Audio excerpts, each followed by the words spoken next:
হ্যাঁ, এটা কি লিখছে? কাল যে স্কুলে সবার আগে আসবে সে একটা ম্যাজিক্যাল পাওয়ার পাবে, সে যে কারো মনের কথা জানতে পারবে। হ্যাঁ, কাল স্কুলে সবার আগে আমিই আসবো। হ্যাঁ, আজ সবার আগে আমি এসে গেছি, আজ তো সামনেই বসবো। শায়দ এরা তো জানে না আজ আমি যে কারো মনের কথা জানতে পারবো। আজ স্যার চ্যাপ্টার 2 থেকে একটা প্রশ্ন করবেন, যে সঠিক উত্তর দেবে তাকে স্যার চকলেট দেবেন। কিরে মোটু, তোর সব মনে আছে? আমি তো কিছুই মনে রাখিনি, মানে চকলেট এবার তো আমরাই পাবো। ও তো এখনই জানা যাবে চকলেট কার ভাগ্যে আছে। Good morning sir.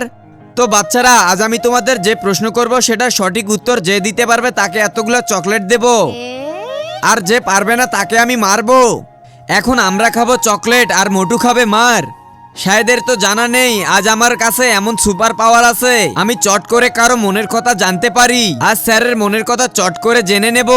তো কোন পাখি যার মাথায় পা থাকে? ফুয়াদ, তোর জানা আছে? না, আমার জানা নেই। এখন স্যারের মনটা পড়ে দেখি। স্যার, আমার উত্তর জানা আছে। হ্যাঁ, মাথায় পা? কেউ জানে না, সব পাখির মাথায় পা থাকে। তার আগে তোমার জীবনে যদি এই জায়গাটা যাওয়ার একবারও ইচ্ছে থাকে তাহলে ভিডিওতে লাইক দিয়ে চ্যানেলটি সাবস্ক্রাইব করে দাও আর কমেন্টে আমিন লিখে যাও। এটা ও কিভাবে জানলো? এত কঠিন প্রশ্ন করেছিলাম আমি। তো এই চকলেট যাবে মোটুর কাছে, নাও বেটা।